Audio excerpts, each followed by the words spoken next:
Settingan, katakan settingan, seperti halnya saya sudah ratusan kali saya mengatakan saya Grebeg Dukun itu settingan, semua hiburan, suka ditonton, kalau tidak suka nggak usah sahabat-sahabat. Jadi saya sedihnya begini, kenapa sih tidak mendengarkan suara saya 2 tahun yang lalu?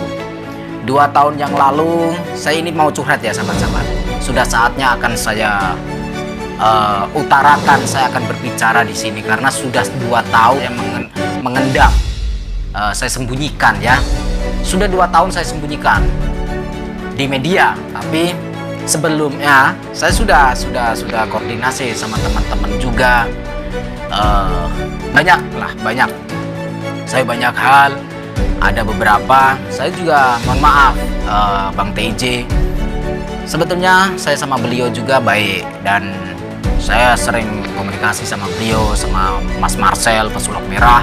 Saya juga sebelum Marcel alias Pesulap Merah ini datang ke Blitar, saya sudah komunikasi dulu, saya sudah kasih saran-saran dan sebagainya. Dan di sini 2 tahun yang lalu saya sowan kepada Abah Yai Romo Yai,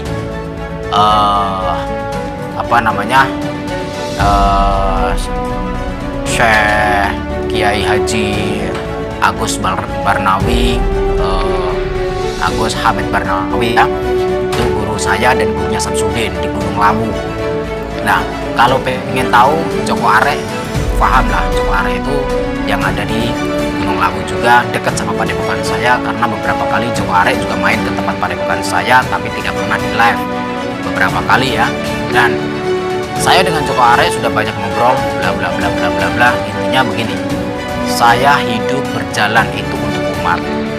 Saya sudah mewakafkan diri saya untuk agama dan untuk negara, yang artinya saya siap membantu negara, kepolisian, Polri, TNI, saya siap membantu semampu saya dan sesuai dengan bidang saya, yaitu bidang spiritual. Intinya ingin menangkap penjahat, kita harus berpura-pura menjadi penjahat dan kita harus masuk ke dunia penjahat. Kalau kita ingin menangkap kancil ya kita harus seperti kancil, begitu ya, kita harus masuk ke kandang kancil. Kalau kita nggak bisa masuk ke kandang kancil, kita tidak bisa menangkap kancil tersebut, seperti itu. 2 tahun yang lalu saya sowan kepada Abah Yai Romo Yai, saya bertanya, Abah Yai, ada saudara saya Udin Brewok yang nggak pernah dicukur brewoknya, mungkin nggak punya silet, nggak punya kerokan brewok, atau mungkin punyanya kerokan teng. Nah, saya bertanya sama Romo Yai, sama Abah Yai, A sampai Z saya ceritakan bahwa pengobatannya pakai trik-trik dan sebagainya, kelapa, keluar air tanah, keluar darah, keluar paku, keluar beling, keluar rambut, keluar kawat, keluar jarum dan sebagainya. Saya praktekkan di depan Romo Yai, saya praktekkan dan Romo Yai kaget. Ini benar nggak? Benar Abah Yai. Dan saya mengatakan demi Allah ini benar.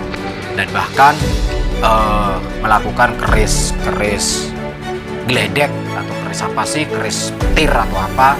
Dan itu saya pernah beli atau pernah punya keris itu, kalau nggak salah tahun 2013 yang lalu, waktu saya masih nyantri di Banten, saya beli itu buat apa? Buat nyetrum belut ya. Tahu kan buat nyetrum belut? Kalau ke sawah belut itu kan dari ya disetrum pakai keris itu. Nah, belutnya langsung kloget. Nah, besoknya dimasak, digoreng gitu. Jadi keris sakti itu gunanya adalah untuk menangkap belut. Nah, karena belutnya licin, ya kita harus setrum pakai apa? Keris sakti. Ini Anita Indigo ini. Jadi Anita Indigo ini istrinya ini suaminya. Nah, itu suaminya. Gantian. Jadi sahabat-sahabat, lantas apa yang diperbincangan saya dengan guru Abah Yai, Romo Yai mengatakan, kalau memang yang kamu katakan itu benar, ingatkan saudaramu sebelum jauh melangkah, sebelum kelewatan batas, kata Romo Yai. Saya siap, insya Allah sendiko dawuh. Sendiko dawuh itu samina wa atokna. Samina wa atokna itu apa ya? Menjalankan perintah apa yang dikatakan guru. Jadi guru memerintahkan saya untuk menegur atau mengingatkan si Udin Brewo ini. Saya telepon 2 kali, tidak diangkat. Saya chat WA, WhatsApp beberapa kali, dan pernah 2 kali untuk supaya mampir di rumah saya, ternyata tidak mampir dan bahkan nomor saya diblokir. Itu yang pertama ya, yang sebagian permasalahannya. Terus saya mengingatkan, Kang, kita sudah terkenal, kita sudah viral di YouTube, sudahlah, nggak usah bermain-main trik-trik seperti itu. Tugas kita hanya mendoakan umat, mendoakan orang yang sedang sakit ingin sembuh, nggak perlu dimintain uang. Toh juga orang yang datang ke tempat kita pasti akan memberikan amplop. Mereka punya rasa welas asih karena mereka masyarakat yang datang ke tempat padepokan kita itu ingin berobat dan ingin jumpa, ingin ketemu sama kita. Nah, secara tidak langsung mereka akan mengeluarkan amplop walaupun kecil ataupun banyak, kita tidak tahu. Yang terpenting kita terima dengan legowo, kita terima dengan ikhlas. Nah, tapi tidak pernah didengarkan cerita saya ataupun penjelasan saya ataupun teguran saya tidak pernah didengarkan. Bahkan si Udin Brewo pernah mengatakan di depan spiritual yang lain seperti Gus Idris pernah waktu membantu si Udin Brewo melawan nenek-nenek penyihir, nenek-nenek siluman, nenek-nenek salmon kalau saya mengatakan ya, nenek-nenek salmon, karena pakai wig. Nah, pakai wig putih, masa rambut ubanan kok rambutnya warnanya silver? Kan nggak mungkin. Nenek milenium. Memang aluminium. Nelly apa Nelly? Nenek lincah. Wah, ini pinter ini. Nenek lincah. Nah, jadi si Udin Brewo ini pernah mengatakan di depannya Gus Idris, bahkan di depannya beberapa spiritual mengatakan si GNS Nur Samsun itu haram datang ke padepokan saya. Mohon maaf, cuy. Nah, saya tidak sudi datang ke padepokannya dia juga. Mohon maaf. Kenapa? Sebelum dia mengatakan seperti itu, saya HP-nya dibuat live ini. Saya ada buktinya, sahabat-sahabat. Jadi Pak Nur Amin, kalian pasti pernah dengar warga Blitar, khususnya warga Blitar, Harjowinangun, Harjowinangun atau Harjowinangun ya, kurang lebihnya seperti itu. Mohon diralat ya sahabat-sahabat kalau salah. Jadi warga Harjowinangun ini ada salah satu pengusaha namanya Pak Nur Amin. Beliau pemilik sah dari rumah makan Omah Londo. Ada sedikit permainan anak-anak kecil di dalamnya. Beliau datang ke padepokan saya siang sampai malam, itu ngobrol banyak-banyak tentang Samsudin, tentang si Udin Brewo. Nah, mohon maaf ya. Nah, si Udin Brewo ini dibahas sama Pak Nur Amin. Pak Nur Amin bilang sama saya, Gus, tolong bantu saya. Saya bilang, bantu apa Pak? Saya kan nggak tahu apa-apa. Gini Gus, perkenalkan nama saya Nur Amin dan teman saya ini namanya Pak siapa lupa, ada fotonya di situ, nanti saya upload di komunitas ya. Beliau mengatakan, Gus tolong jangan direkam ya, ini saya pengen curhat. Saya pertama kali orang yang membantu mendirikan, membangun padepokan Nurjet Sejati. Nah, beliau Pak Nur Amin sebagai ketua atau pimpinan Yayasan Padepokan Nurjet Sejati. Setelah berjalan beberapa tahun, Pak Nur Amin diusir atau alias tidak pernah dianggap. Nah, terjadilah perselingkuhan antara si Udin dengan Juni, si penyanyi ini. Si Udin curhat ke tempatnya Pak Nur Amin, akhirnya dinikahkan sama Pak Nur Amin, dibantu menikahkan. Ya, padahal si Udin Brewo dengan Juni ini statusnya adalah kakak beradik angkat, kakak adik angkat. Karena apa? Si Udin Brewo datang ke Blitar. Ini kurang lebihnya curhatan dari Pak Nur Amin seperti itu. Ini saya akan menjelaskan apa yang pernah saya dengar dari mulutnya Pak Nur Amin. Ini ya, saya baru terbuka. Selama 2 tahun saya memendam atau merahasiakan di media.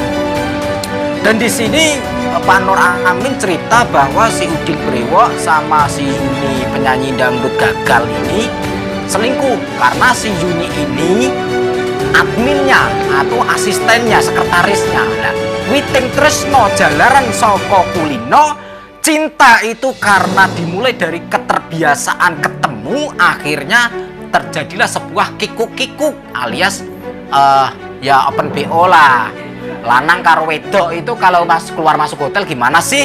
Nah, open BO. Nah, alasannya pemagaran di mana gitu kan? Alasannya pemagaran atau undangan atau apa, ternyata janjian sama Yuni atau apa. Ini saya tidak memelintir, tetapi apa yang saya katakan sesuai dengan apa yang pernah saya dengar dari mulutnya Pak Nur Amin. Nah, dan di situ Pak Nur Amin masih hidup.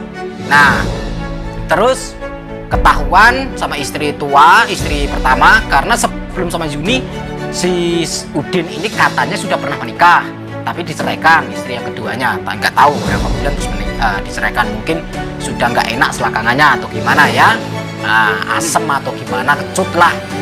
Dan di situ Pak Nur Amin cerita sama saya meminta bantuan supaya menyadarkan si Udin Brewok. Tapi saya mohon maaf Pak, kalau mau membantu, kalau mau saya bantu, yuk kita live. Si Pak Nur Amin tidak berani, nggak mau.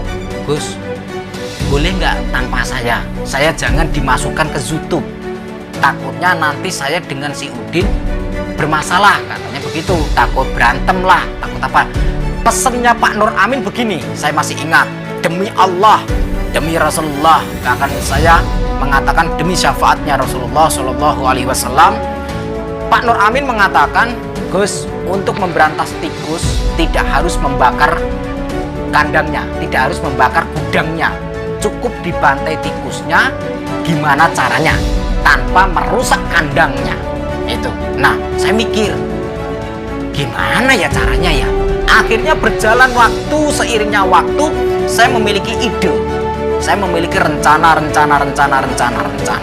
seperti itu ya. Salah satunya sampai sekarang, dan beberapa tempo yang lalu live streaming saya pernah mengatakan saya berjanji tahun ini dia akan masuk penjara, dan itu janji saya.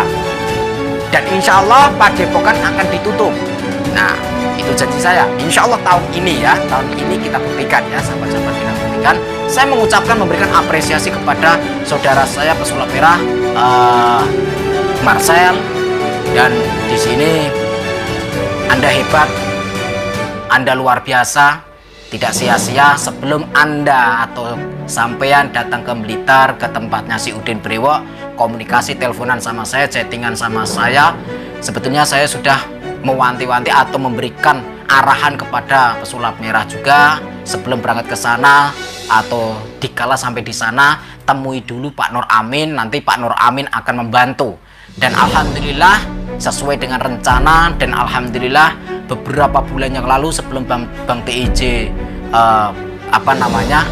ya kena ujian, saya sering komunikasi dengan Bang TIJ juga, membahas tentang si ya youtuber lah, membahas tentang youtuber begini. Intinya saya mengingatkan kepada teman-teman youtuber yang merasa mengaku guru-guru spiritual atau yang mengaku al-hikmah, yang mengaku ya, ini tolong dipahami bahasa tubuh saya, psikologi saya, yang mengaku. Nah, ingat, gerbek dukun settingan terserah, silahkan, tapi jangan pernah cabul, jangan pernah memeras masyarakat, jangan pernah menipu dalam pengobatannya. Medis katakan medis, non medis katakan non medis. Kalau tidak ngerti dunia santet, jangan mengatakan tentang santet ya. Jadi realitas saja lah, realitas saja. Gerbek dukun maupun real, ya katakan settingan, katakan settingan. Seperti halnya saya sudah ratusan kali saya mengatakan saya gerbek dukun itu settingan, semua hiburan. Suka ditonton, kalau tidak suka nggak usah ditonton ya. Kalaupun tujuan saya dipertanyakan, tujuan saya adalah memberikan hiburan dan mengedukasi, di mana di tayangan itu kalau ada positif ambil saja, kalau ada negatif buang. Sesuatu yang jelek buang, sesuatu yang baik ambil ya. Sesuatu yang jelek seperti halnya contoh karakter saya saya buat-buat sombong. Sebetulnya kalau sifat sombong itu saya buat-buat, saya acting. Jadi supaya apa? Lain dari yang lain. Saya tidak mau sok-sopan, sok santun, ternyata ya sinting gitu ya. Saya pengen apa adanya, penampilan preman seperti ini. Dan alhamdulillah malam ini saya sudah sampai di Indonesia, saya sudah sampai di Jakarta. Alhamdulillah saya disambut sama teman-teman di Jakarta juga.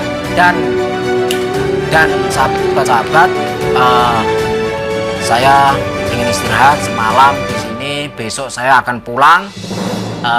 Mungkin saya akan melakukan kegiatan grebek dukun lagi. Anggap saja settingan, nggak apa-apa. Yang penting kalian terhibur, ya. Jadi saya menyatakan banyak-banyak terima kasih kepada Kepala Desa Harjowinangun yang mungkin beberapa waktu yang lalu dikala ada saudara saya Marcel alias pesulap merah datang ke sana, sedikit ada gesekan ataupun kesalahpahaman ataupun apalah alasannya saya tidak tahu, ataupun mungkin ya saya nggak tahu lah. Dan untuk hari ini saya acungi jempol untuk Pak Lurah, Kepala Desa Harjowinangun, dan saya salut kepada masyarakat Harjowinangun atau masyarakat Blitar.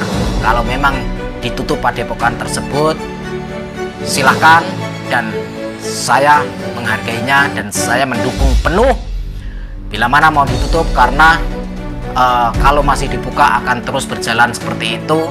Pengobatannya trik and trik-triknya akan berjalan terus. Banyak sekali trik-trik yang dia lakukan yang tidak masuk ke media, banyak sekali. Dan ada poin satu, ada puluhan korban-korbannya si Udin itu datang ke saya curhat, nangis-nangis, keluar banyak uang dan sebagainya, meminta bantuan sama saya, tapi saya suruh lapor ke polisi, mereka tidak berani, ya, mereka tidak berani. Saya bahkan, Bu, Pak, Mas, tolong lapor ke polisi, saya siap membantu untuk mendampingi. Ternyata masyarakat yang menjadi korbannya si Udin Brewo ini tidak berani melaporkan ke polisi, walaupun saya sudah menawarkan diri untuk menemani atau untuk mengawal. Ternyata banyak yang tidak berani. Ada satu anggota kepolisian dari Madiun, Polres Madiun, seorang ibu-ibu, beliau masih aktif di keanggotaan kepolisian. Beliau mengobati saudaranya ke tempatnya si Udin Brewo. Ya seperti itu juga, keluar keris dan sebagainya. Dan di situ saya bilang, Bu, jenengan kan polisi, kenapa nggak diusut tuntas? Jawabannya beliau itu, sudahlah Gus, saya ikhlas. Rata-rata korban-korbannya mengatakan ikhlas. Kalau ikhlas ya sudah, nggak masalah kalau ikhlas. Kalau sudah ikhlas, saya tidak bisa berkata apa-apa, saya tidak bisa membantu lah, gitu ya. Intinya saya di sini membuka untuk penegak hukum, kepolisian, Polda Jawa Timur, Jawa Tengah maupun Jawa Barat. Saya siap dipanggil untuk membahas tentang spiritual. Saya siap dipanggil untuk membahas tentang youtuber grebek dukun. Saya siap. Jadi saya membuka kapanpun saya siap dipanggil untuk memberikan penjelasan ataupun keterangan tentang spiritual di Indonesia, youtuber di Indonesia yang berbau spiritual ataupun yang berbau grebek dukun dan sebagainya. Dan mohon maaf sebelumnya, saya mewakili teman-teman spiritual seluruh Indonesia, wabil khusus teman-teman grebek dukun, saya mewakili mereka semua YouTube itu adalah settingan. Walaupun ada yang asli, saya tetap akan mengatakan settingan, karena harus dipersiapkan segala sesuatunya, kamera, mic, mobil, bensin dan sebagainya. Nah, semua harus dipersiapkan. Jadi yang terpenting yang harus kita berantas adalah penipuannya, yang harus kita berantas adalah manipulasi dalam pengobatan yang sudah mengotori